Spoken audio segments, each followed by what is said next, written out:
Hello everyone. आज से मैं एक न्यू मांगा स्पेन करने वाली हूँ। ये रिक्वेस्ट मुझे बहुत आ रही थी।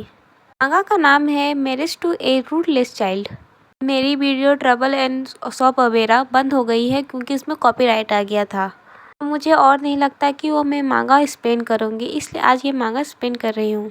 हमें एक डेड बॉडी को दिखाया जाता है जहाँ पर एक औरत बोलती है, ए भगवान, क्या तुम ठीक हो? कोई जल्दी एम्बुलेंस को बुलाओ जल्दी से। हमने एरिस की सोल अपनी डेड बॉडी को देख रही थी और बोलती है, क्या मैं मर गई हूँ? एरिस की स्टेप मॉम अपने मन में बोलती है, इससे पहले मुझे अपने परिवार की दौलत का अंदाजा भी हो, उससे पहले वो मर पड़ी। उसके बाद हमें एरिस की स्टेप सिस्टर को दिखाया जाता है जो झूठा नाटक कर रही थी रोने का और अपने आंसू पोंछते हुए बोलती है, शांति से आराम करो मेरी प्यारी बहन। ऐसा लगता है कि तुम्हारी सारी प्रॉपर्टी और तुम्हारा चार्मिंग बॉयफ्रेंड अब मेरा है। ये सारी चीज़ आयरिस अपने सारी बातों को याद करती है। जब उसकी मॉम डेड हो रही थी तो आयरिस को बोला था कि आयरिस मेरी बेटी, मेरे जाने के बाद मुझसे वादा करो कि तुम अपने फादर का ध्यान रखोगी, फिर दूसरों से सावधान रहना और अपनी सारी यादों को ख्याल रखना। दयावान और सहनशील सबसे ज़रूरी है। आयरिस की मॉम के डेड होने के बाद सब कुछ बदल गया था। उसके फादर उसकी स्टेप सिस्टर को प्रोटेक्ट करते हुए बोलते हैं, उसके साथ अच्छा व्यवहार क्यों नहीं कर रही हो? वो तुम्हारी छोटी बहन है। आयरिस की स्टेप सिस्टर ने उसके बॉयफ्रेंड को भी चुरा लिया था। उसके बॉयफ्रेंड भी उसे बोलता है, अगर तुम्हारे फैमिली के पास पैसे नहीं होते, कौन इतना निसिर और कुन स्थान के साथ रहना चाहेगा? बॉयफ्रेंड ने उसे दूसरे आदमी को सौंप दिया था। वो मोटा आदमी बोलता है, बेहतर होगा कि तुम अपना व्यवहार ठीक रखो, जैसा मैं तुम्हें करने को कह रहा हूँ। अब मैं पलक झपटते हुए तुम्हारे परिवार को नष्ट कर दूंगा। इसकी सोल अपने मन में बोलती है, अब मैंने जीवन भर आपकी बात मानी, सभी को मुझ पर हावी होने दिया, बदले में मुझे क्या मिला? इससे आयरिस रोने लगती है। आयरिस यही सब अपने मन में बोल रही थी। उसके बाद हमें दिखाया जाता है, आयरिस अपनी आँख खोलती है। उसके बाद वो बोलती है कि ओह, क्या मैं अभी जिंदा हूँ? वो अपने आप को एक मिनट में देखती है और बोलती है, रुको। आयरिस अपने पास्ट में आ गई थी जब उसकी वेडिंग का दिन हुआ था।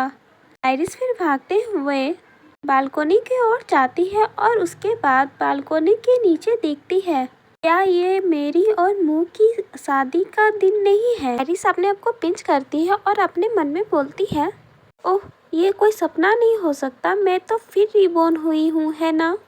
खैर, मुझे एक दूसरा मौका मिला है, एक गिफ्ट के तौर पर। आयरिस सामने रखी हुई कैंची को उठाती है और बोलती है, और इस बार जिन्होंने भी मेरे साथ बुरा किया है, उन सबको उसकी कीमत चुकानी पड़ेगी। आयरिस अपने वेडिंग से भागने का प्लान बनाती है और गेट खोलते हुए इधर साइड वर्ड देखने लगती है। आयरिस वहाँ से जा रही थी, तब तक आयरिस को किसी की आवाज़ सुनाई देती है जो एक लड़की बोल रही थी, चलो साइमन, तुम्हें क्या लगता है कि यह तुम्हारा हाथ कहाँ जा रहा है? अगर आयरिस ने देख लिया तो क्या होगा? सारी बात आयरिस भी सुन लेती है। आयरिस का फियांसे बोलता है, निश्चित रहो, आज उसकी शादी है, तो अपने वेडिंग के लिए तैयार हो रही होगी। मुझे नहीं लगता कि वो नेक्स्ट वीक भी देख पाएगी। तब तक मैं कुछ दिनों के लिए अच्छा प्यार करने वाला बॉयफ्रेंड का किरदार निभा रहा हूँ। तो मो परिवार को पैसे दे देगी, फिर मो और तुम्हारी ली दोनों की दौलत हमारी हो जाएगी। एरिस ये सारी बातें सुन लेती है और स्टीयरिंग से उतरती है। एरिस का फियांसे और उसकी स्टेप सिस्टर एरिस को देख लेती है। एरिस की स्टेप सिस्टर बोलती है, ओह सिस्टर, तुम यहाँ क्या कर रही हो? एरिस का फियांसे एरिस को देखकर बुरी तरह से घबरा जाता है। बोलता है, एरिस सुनो, तुम जैसा देख रही हो ऐसा कुछ नहीं है, मैं तुम्हें समझा रहा हूँ। एरिस अपने फियांसे को हग कर लेती है और वो बोलती है, मुझे बस थोड़ी सी ताज़ी हवा खानी थी, क्या तुम मेरे साथ चलोगे?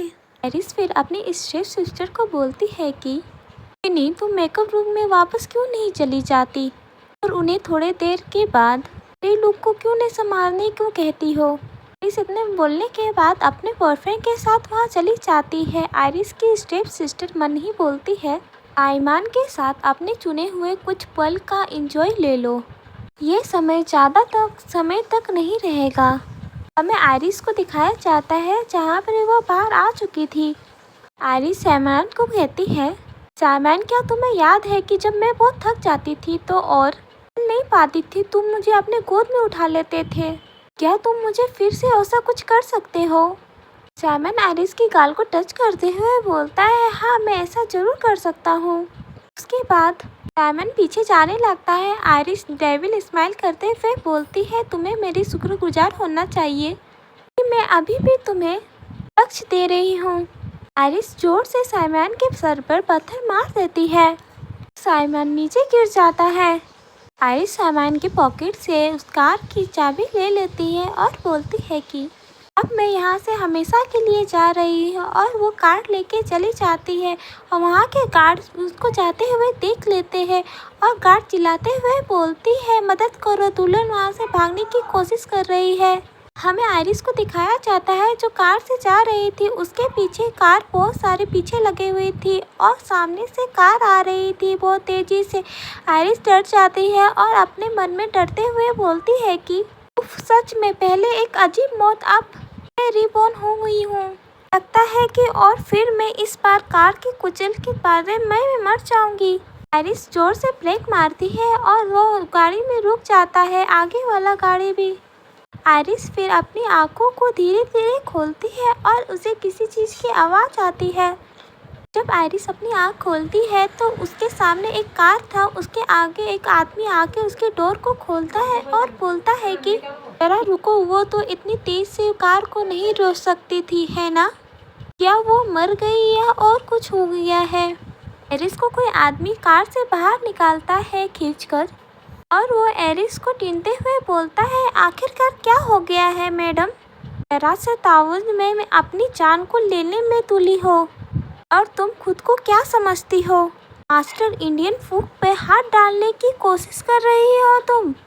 फिर आयरिस उसकी शक्ल को अच्छा से देखने की कोशिश करती है और उसे फिर वो याद आ जाता है कि वो रियल में कौन है। आयरिस बोलती है, इंडियन फूड शेयर्स का सबसे बड़ा व्यापारी का परिवार बहुत ज़्यादा सफल है। इस बोलती है, मानना पड़ेगा कि वो ठीक दिखता है लेकिन वो थोड़ा गुस्से वाला भी है।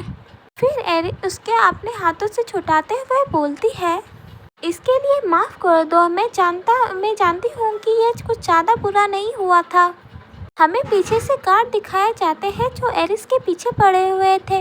वो अपने मन में बोलती है कि इस पर बचा लो, ठीक है? मैं गार्ड पीछे से बोलते हैं कि एरिस प्लीज़ आप हमारे साथ वापस वहाँ चले, हम आपको लेने आए हैं, आप हमारी कार में बैठ जाए। एरिस अपने मन में बोलती है कि मैं वापस नहीं जा सकती, यह दुख भरी जिंदगी से निपटने का एकमात्र तरीका है, मैं एक ही गलती दोबारा नहीं दोहराऊंगी। फिर एरिस के मन में एक आइडिया आता है और वो फू की ओर देखती है और उसे पकड़ के वो अचानक किस कर लेती है। इससे फू भी पूरी तरह से हैरान था। एरिस भी फू को हाथ के होल्ड करते हुए गार्ड से बोलती है कि जाके अपने बॉस से कह दो कि मैं भागी हुई दुल्हन का किरदार नहीं निभा रही हूँ। मिस्टर फूक मुझे खुद ही लेने आए हैं। और गार्ड भी परेशान हो जाते हैं। गार्ड एक दूसरे से बात करते हुए बोलते हैं कि क्या वो सीरियस है, क्या हमें उसे पकड़ के ले जाना चाहिए या नहीं। दूसरा गार्ड बोलता है कि हमें पहले बॉस से पूछ लेना चाहिए क्योंकि फूक परिवार के पंगा लेना हमारे लिए ही भारी पड़ जाएगा।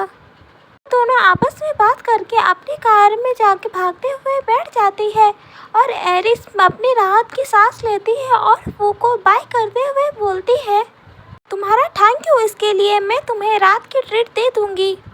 उसके बाद फू चिल्लाते हुए बोलता है कि तुम क्या चाह रही हो, और फू हीरे एरिस को होल्ड कर लेता है और बोलता है कि इतना सब होने के बाद तुम मुझे ऐसे ही नहीं छोड़ सकते क्योंकि हम धोखा दे रहे हैं ना। एरिस बोलती है कि मैं यहाँ से बस निकलना चाहती हूँ, बस यही मायने रखता है। अपने गले से नेकलेस निकालते हुए फू को देते हुए बोलती है, ये लिमिटेड एडिशन का नेकलेस है, देखो अगर मैं प्रॉब्लम में नहीं होती तो ऐसा कुछ नहीं करती, ठीक है? ये तुम रख लो, ये तुम्हारे काम आएगा। वो गुस्से से बोलता है, ये नेकलेस तुम खुद को क्या समझती हो मैडम, ये मेरा पहला किस था। एरिस बोलती है, क्या ये मिस्टर फू का पहला किस था?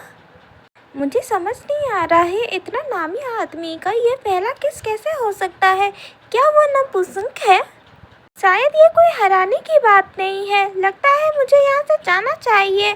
आइरिस वहाँ से जाने लगती है और फू उसका हाथ होल्ड कर लेता है और बोलता है कि रुको, तुमने वहाँ से निकलने के लिए मेरा इस्तेमाल किया है, अब तुम यहाँ से भाग रही हो। आइरिस बोलती है तुम क्या चाहते हो। वो आइरिस को कार में पुश कर लेता है और बोलता है कि क्योंकि तुमने मेरे पहले ही इस्तेमाल किया है तो शायद मुझे ये एहसान वापस ले लेना चाहिए, है ना। वे गार्ड सही थे, तुम में जरा भी सहनशीलता नहीं है। ये सारी बकवास सुन के एरिस भी परेशान हो जाती है और उसे घूरते हुए नजर से देखती है और बहुत गुस्सा आ जाता है उसे। एरिस ने फिर उसे फू के पैरों के पीछे मार देती है और उसे अपने आप से दूर कर देती है और एरिस वहाँ से भाग जाती है। फू का सिक्योरिटी आकर उसे होल्ड करता है और बोलता है मिस्टर फू, क्या आप ठीक हो। वो गुस्से से बोलता है क्या वो पागल है, मैं बस उसके साथ एक दिन के लिए खेलने की जरूरत थी और वो सीधे नीचे चली गई। हाँ, दिन शिफ्ट होता है। हमें क्लब में आइरिस को दिखाया जाता है जो ड्रिंक पीते हुए अपने मन में बोलती है शादी से इनकार करना एक अच्छी शुरुआत थी, लेकिन मुझे अपनी किस्मत बदलने के लिए पावरफुल कदम उठाने की जरूरत है। शायद एक पावरफुल पार्टनर जो मेरी हेल्प कर सके, लेकिन वो कौन हो सकता है जो मेरी इस हालत में मेरी मदद करे। हमें एरिस को दिखाया जाता जो पूरी तरह से सैड थी और अपने ख्यालों में ही खोई हुई रहती है। फिर एरिस की नज़र पीछे की ओर जाती है और वो मुड़ती है और वो पीछे बैठे हुए कुछ लोगों को देखती है जो मीटिंग कर रहे थे। एरिस को उन्हें देखकर एक अच्छा आइडिया आता है और अपने मन में बोलती है कि वो व्यक्ति जो पीछे मीटिंग कर रहा है वो निमस सिटी के प्रभावशाली परिवार से है। वो डांग यूंग है, इस सिटी के सबसे नामे जाने एक बिजनेसमैन। फिर हमें दिखाया जाता है उसके साथ आए गए पार्टनर वहाँ से उठते हैं और थोड़ी देर के लिए ब्रेक लेते हैं और वहाँ से चले जाते हैं। तभी यूंग का असिस्टेंट बोलता है कि मिस्टर यूंग, वो जरा भी नहीं झुक रहे हैं, हम उनसे कैसे तर्क करें। तब तक आइरिस पीछे से आती है और बोलती है कि ये सारे फैमिली कॉन्सेंट उन जैसे कॉर्पोरेट व्यक्ति पर काम नहीं करेंगे। तब तक उसका असिस्टेंट आइरिस को देखते हुए बोलता है कि आप कौन हो, क्या आप हमारे आईआर बिजनेस डील पर जासूसी कर रही हो। आइरिस यूंग को देखते हुए बोलती है शायद मेरे पास कोई सोल्यूशन हो, लेकिन यह इस पर डिपेंड करती है कि आप मेरी बात मानने के लिए तैयार हो या नहीं। हमें आइरिस को दिखाया जाता है जो यूंग को उस बिजनेस डील के बारे में एडवाइस देने के लिए उनके पास चली जाती है और उनके कान में कुछ बताने लगती है। यूंग भी आइरिस की बातों को बहुत ध्यान से सुन रहा था। हमें नहीं बताया जाता कि आइरिस ने क्या बोला। तब तक उसका असिस्टेंट बोलता है मिस्टर यूंग, वो लोग वापस आ गए हैं। आइरिस वहाँ से जाते हुए बोलती है अगर मेरा आइडिया काम कर गया तो जश्न मनाने के लिए एक ड्रिंक लेने से कोई नुकसान नहीं होगा, है ना। इतना बोलने के बाद आइरिस अपनी सीट में जाके बैठ जाती है। आइरिस उन्हें देखते हुए अपने मन में बोलती है कि जब मैं अपने दादाजी के साथ बिजनेस में मदद करती थी तो मैंने उनसे पुराने बिजनेस लोगों से एक दो बातें सीख ली थी। हमें दिखाया जाता है कि यूंग की मीटिंग समाप्त हो गई थी और वो दोनों एक साथ हैंडशेक करते हैं। एरिस अपने मन में बोलती है उनकी डील फाइनल हो गई है। शायद यूंग का असिस्टेंट एरिस के पास आता है, बोलता है excuse me ma'am, mister Young आपको एक ड्रिंक की पेशकश करना चाहते हैं। फिर एरिस मिस्टर यूंग के पास चली जाती है और उसको बोलती है आपको बधाई हो मिस्टर यूंग, आपने ये डील फाइल कर ली। एरिस अपने आप को इंट्रोड्यूस करती है और बोलती है कि वैसे मैं एरिस ली हूँ। उसका असिस्टेंट यह नाम सुनकर पीछे से चिल्लाते हुए बोलता है यह तो भागी हुई दुल्हन है। एरिस असिस्टेंट की बात सुनकर बोलती है कि प्लान के साथ भागी हुई ब्राइड। देखो, मैं किसी परिवार की शक्ति का प्रदर्शन करने के लिए अपनी खुशी का तर्क नहीं करने वाली थी। कौन कहता है कि एक महिला जबरदस्ती ले जा सकती है। तुम बोलता है क्या तुम्हें सच में लगता है कि तुम अकेले सब कुछ बदल सकती हो। एरिस फिर इठलाते हुए बोलती है अगर मैं कोशिश नहीं करूँगी तो मुझे कैसे पता चलेगा कि मैं ये कर सकती हूँ। ये बात सुनकर यूंग अपने पास्ट के बारे में सोचने लगता है। उसने आज तक अपने मन से कुछ नहीं किया, जैसे उसके ग्रैंडफादर ने बोला वो सब ने किया। उसने बाहर जाके पढ़ाई की, म्यूजिक सीखा और बिजनेस किया। यूंग अपने मन में बोलता है क्या मैं कभी आज़ाद हो सकता हूँ। अपनी लाइफ स्टोरी खुद लिख सकता हूँ। बिना किसी के परमिशन से मैं खुद लिखना चाहता हूँ। फिर एरिस यूंग को खोते हुए देखते हुए उसके हाथ में हिलाते हुए बोलती है कि ओह, आप सच में सोच में डूबे हुए लग रहे हो। यूंग एरिस को देखता है और अपने मन में बोलता है, शायद ये लड़की मेरी निराशा और निराशाजनक जिंदगी में फिर से रोशनी ला सकती है। फिर यूंग एरिस का हाथ पकड़ लेता है और बोलता है कि इस वीकेंड मेरी मदर का बर्थडे है। छोटा सा बर्थडे सेलिब्रेट करना चाहता हूँ। क्या तुम वहाँ आना चाहोगी? अच्छा होगा कि मुझे भी आपको बेहतर तरह से जानने का मौका मिलेगा। एरिस फिर स्माइल करते हुए बोलती है, जरूर, मुझे वहाँ आना अच्छा लगेगा। एरिस अपने मन में बोलती है, ओह, मैंने कर दिखाया। हमें फिर पीछे से कोई आवाज़ देता है कि एरिस ली। हमें दिखाया जाता है कि एड्रियन फू एरिस को आवाज़ दे रहा था और उसकी आवाज़ सुनकर आइरिस भी उसके पीछे और देखती है और बोलती है, एड्रियन फू यहाँ क्या कर रहा है? जब तक एरिस अपने सोच से निकलती तब तक आइडियन उसको अपनी ओर खींचना शुरू कर देता है और मिस्टर यूंग भी उसका हाथ छोड़ देता है। उसके बाद दिखाया जाता है आइड्रियन एरिस को अपनी बाहों में ले लेता है और बोलता है कि बेबी चलो, इतना भी ड्रामा मत करो, बस मैं थोड़ा लेट हो गया था। ओ हाँ, क्या तुम सुबह मेरे साथ नहीं थे क्या? और एड्रियन मिस्टर यूंग की ओर देखते हुए बोलता है कि मेरे थोड़े लेट होने के कारण तुम किसी और से घुलना मिलना शुरू कर रही हो। एरिस उससे थोड़ा दूर होने की कोशिश करती है और बोलती है कि एड्रियन फू, तुम्हारा क्या डील है? एड्रियन एरिस की इस बात सुनकर उसको थोड़ा चिढ़ाते हुए लेजी से हाथ पकड़ते हुए बोलता है कि मैं तुमसे ऑफिशियली लव का इरादा रखता हूँ। यह बात सुनकर आइरिस भी पूरी तरह से शॉक थी, उसे समझ नहीं आ रहा था। फिर एड्रियन बोलता है कि हाँ आइरिस, मैं तुम्हें बहुत पसंद करता हूँ। आइरिस पूरी शौक तरह से उसे देख रही थी। तब तक वो दोनों की बात चल रही थी। फू का असिस्टेंट एक बुग्गे और नेकलेस लेके आ जाता है और फू उसके एरिस को पहनाने लगता है। एरिस बोलती है, एड्रियन को ये क्या हो रहा है? आइरिस ये सब कुछ देखकर बोलती है कि ये क्या हो रहा है। उसे दूर करते हुए एड्रियन आइरिस के पास आता है और कान में धीरे से बोलता है कि देखो, अगर ये हार उतार दो, मान लो कि मिस्टर यूंग को आज सुबह बहुत कुछ हुई इंटरेस्टिंग बातों को सुनने मिल सकती है। यह बात सुनकर आइरिस भी वो फूल का बुग्गा अपने हाथों में रख लेती है। अब आसपास के लोग बोलने लगते हैं कि वाह, क्या मिस्टर फू को भी अपने पत्ते सही ढंग से खेलने की जरूरत है। भागी हुई दुल्हन ने सच में मिस्टर फू के लिए अपनी शादी भी तोड़ दी और सभी यह चेयर करने लगते हैं। मिस्टर पीछे से यूं बोलते हैं, मिस्टर ली, आपकी मदद के लिए आपका बहुत बहुत शुक्रिया। हो सकता है कि मैंने आपको डिनर में इनवाइट करने के लिए कुछ जल्दबाजी कर दी और किसी भी असुविधा के लिए मैं आपसे क्षमा चाहता हूँ और आप यहाँ से विदा लेता हूँ। और यूं यहाँ से चला जाता है और यह सुनकर एरिस पूरे गुस्से से दम आग हो जाती है क्योंकि एड्रियन ने एरिस के प्लान को बेकार कर दिया। फिर एरिस एड्रियन के हाथ को पकड़ती है और गुस्से से वहाँ से एड्रियन को खींच के दूसरी की ओर ले जाती है और एड्रियन सबको बाय करने लगता है। कुछ लोग बोलते हैं कि क्या कह सकता हूँ लड़कियाँ, मिस्टर फू के चाम को देखकर उन्हें रोक ही नहीं पाती है।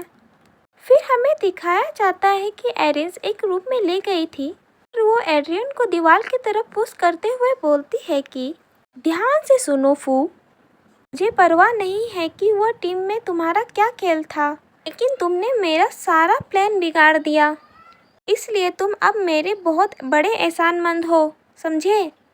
एड्रियन एरिस की कमर को पकड़ते हुए अपनी ओर करता है और बोलता है कि ये तो काफ़ी फेयर है। क्या मैं तुम्हारी पर्सनल कैंडी बन सकता हूँ? बात सुनकर एरिस ब्लश करने लगती है और फू को दूर करते हुए बोलती है कि ऐसा कुछ नहीं है। फिर एरिस अपने मन में सोचती है कि मुझे अब क्या करना चाहिए क्योंकि मुझे अब कुछ समझ नहीं आ रहा है। तब तक एरिस के मन में एक अच्छा सा आइडिया आ जाता है और वो बोलती है कि मैं ऐसा कर सकती हूँ है। वो एड्रियन के पास जाती है और उसके चीन को पकड़ते हुए बोलती है कि एक्चुअली तुम मुझसे शादी क्यों नहीं कर लेते? यह बात सुनकर एड्रियन पूरी तरह से शॉक था। एरिस अपने बात को कंटिन्यू करते हुए बोलती है, मेरे प्यारे बॉयफ्रेंड। एड्रियन यह बात सुनकर ब्लश करने लगता है और एरिस को बोलता है कि क्या तुम ये बोलने के लिए ज़्यादा बोल्ड नहीं हो रही हो? उसके बाद वहाँ से एरिस जाने लगती है और उसे चिढ़ाते हुए बोलती है कि एड्रियन फू, तुम मेरे कर्जदार हो। मैं तुम्हें बताऊंगी कि मेरा अगला कदम क्या होगा।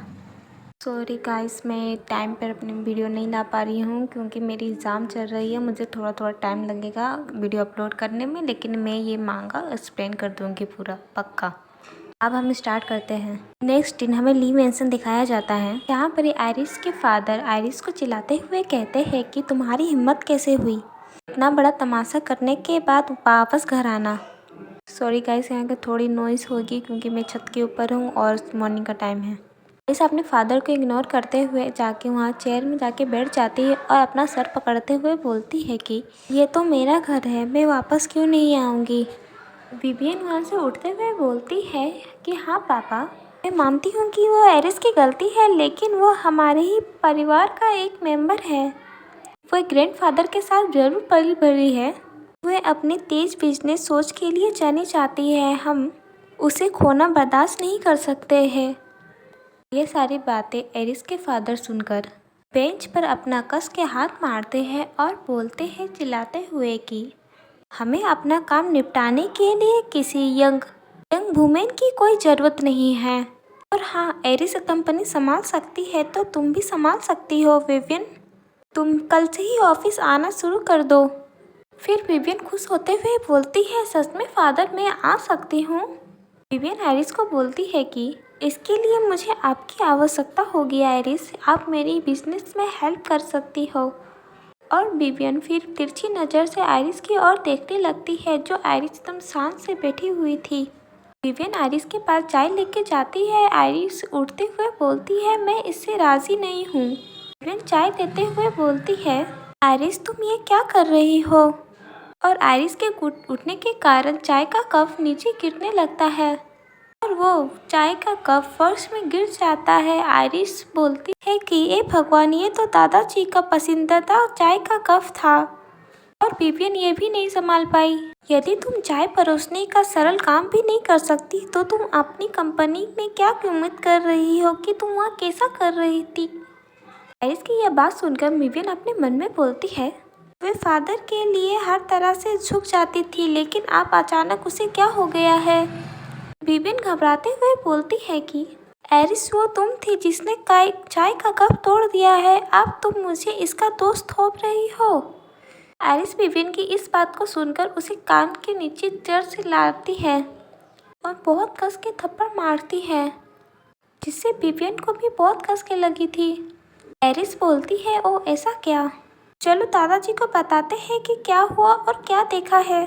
इस बारे में क्या कहती हो? विवियन बोलती है कि तुम क्या कह रही हो आइरिस?